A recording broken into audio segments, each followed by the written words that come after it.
everyone. It is Abigail of the Black Book Space. I want to talk to you today about this book, Black Girls Must Die Exhausted by Jane Allen. I have a bit to say about it, and I want to chat with you and see what your thoughts are on the book as well. So come back in a moment.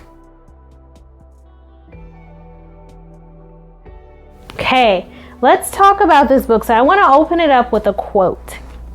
I will say that I do feel like I'm constantly asked to pick feminism or any other ism over racism, added Alexis. Almost like every time I bring up an issue involving racism, I get some kind of sexism example thrown back in my face. So what do you all think about that?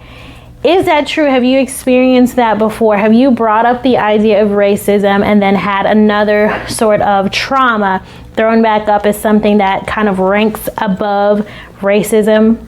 I can't say that I have, but I can see how this would come up. I would definitely say that racism is something that people do not want to talk about. A lot of people believe that racism is no longer an issue. Some people even believe that racism will always be around no matter what. I do not agree with that at all. I think that, like any negative situation, racism is on its way out the door, and I think that makes a lot of people really uncomfortable, but that does not mean that we need to stop talking about it. I think one of the best ways to get rid of racism is for people to recognize that it is something that's going on. And so this woman is the main character, is one of her best friends, and she just kind of brings up her idea of like what happens at her job or anywhere when she brings up the idea of racism. When things like that keep happening, it is possible that racism is something that will keep going on because people won't acknowledge it. And it is alive. That is why we have channels like these where we celebrate books by Black authors, because a lot of times Black authors don't get the recognition that they deserve when they write wonderful books like these, which is why I have the platform that I have. One of my favorite parts about this book is the fact that the main character, first of all, like her middle name was Abigail, and you know, that's my name, so Tabitha is her first name. One of my favorite things about Tabitha is that she has like so many layers to her. So she was raised by her mom mostly because her father left, but she still has a relationship with her father and her two little sisters, and you see that relationship growing in this book. I like that we were taken along with that journey. It doesn't just stop there. So like this doesn't start with her having a poor relationship with her father and that's the end and she's just going through that. No, we get to see her, you know, go through that relationship with her father and talk about it with him and heal that relationship and then get to know her sisters. Like, it's really, really nice. I like that we are taken along on that ride with the protagonist. In addition, she has a really great relationship with her mother, and that was a bone of contention with many people on Goodreads. They said that all she did was go visit her white grandmother and that she had brunch and stuff with her girlfriends and go to get her nails done. And I was like, okay, but what's wrong with that? Like, I felt like that is something that a person would do in real life.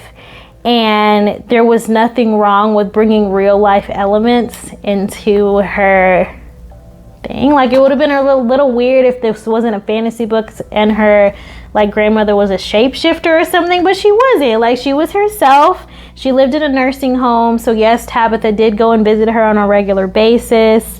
And her grandmother had this hilarious friend who was like always going on dates and like getting her nails done and like all of this really funny stuff. It was a really great book. I liked it because, like I said, it was related to real life. There are people who are multiracial and they deal with things that some of us do not deal with. And I think the author painted a really beautiful picture of how that can come up. She dealt with racism. She dealt with a man at her job who thought he was going to take her job. And that to me was like one of the best things ever because she ended up getting the job that she deserved. She got the promotion that she deserved. Something else that comes up that for me, like, I just don't describe to this. So she's, I don't subscribe to this. Use the right word there. I don't know, because I said it and now it's gone. So I said, she said, well, you know, you have to be 10 times better to get ahead. I know you've got what it takes, Tab. You'll get it, Mark said confidently. I appreciated his belief in me, but part of me didn't feel like he understood what I was saying. I had to work 10 times harder to get ahead as a black person, but also 10 times harder as a woman on top of it. That's just how it was. And sometimes I wondered if I was enough to meet the stakes. This is the thing. Mindset is everything. When Tabitha said things like this, it made me wonder, okay, what is my mindset around how I have to present myself as a black woman? Do I have to work 10 times harder? Do my things have to be absolutely perfect for people to watch my videos, for people to come to my dance classes, for people to purchase my services? Do I have to stand out in that way? And I'm gonna say no. Like, I'm not going to do that. We're all human beings. I'm gonna do what I'm gonna do. You're gonna do what you're gonna do. And that is just how it's going to be.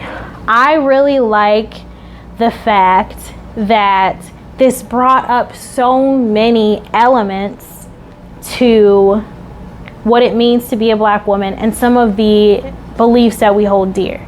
Because she talked about those, it gave the rest of us license to do the same and to define for ourselves, like, is that really true? Do I really believe that? I personally do not, as I just said.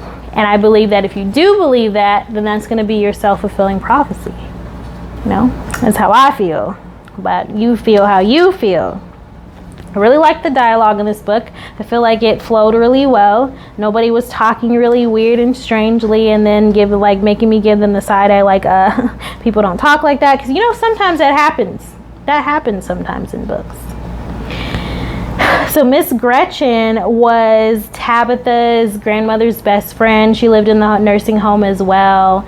And she just has so much good advice. She's saying, when Tabitha was talking about being exhausted, she said, all of this nonsense about being exhausted, Tabitha, Miss Gretchen interjected. I say don't ever dive exhaustion on somebody else's terms. As if on cue, the teapot on the stove was started to whistle. Miss Gretchen pulled it off and set it aside. Whatever life you can get your hands on, you've got to live it right out to the corners. Well, like that. When I die, I want to skid into heaven with the last wheel falling off. And she's smiling. She's really happy about that because she's talking about living life to the fullest. It's really important. It's important to live your life on your own terms. A lot of times we define ourselves by what other people say and what other people tell us, and that has to stop because you're going to be really miserable, and that's just not cute. You know, you got to keep it cute out here. So that's all that I want to say about this book today. I hope that you will grab yourself a copy of it because it's a really wonderful book. It made me think. It helped me to define for myself what I thought being a black woman was, and I think it'll help you do the same thing as well. Jane Allen is a beautiful, very talented writer. I hope to interview her someday for my little blog, theblackbookspace.com. There's a link to that in the comments as well. If you'd like a copy of this book, grab one using my link below. Whatever you do today, I hope it is something that brings you joy. Bye.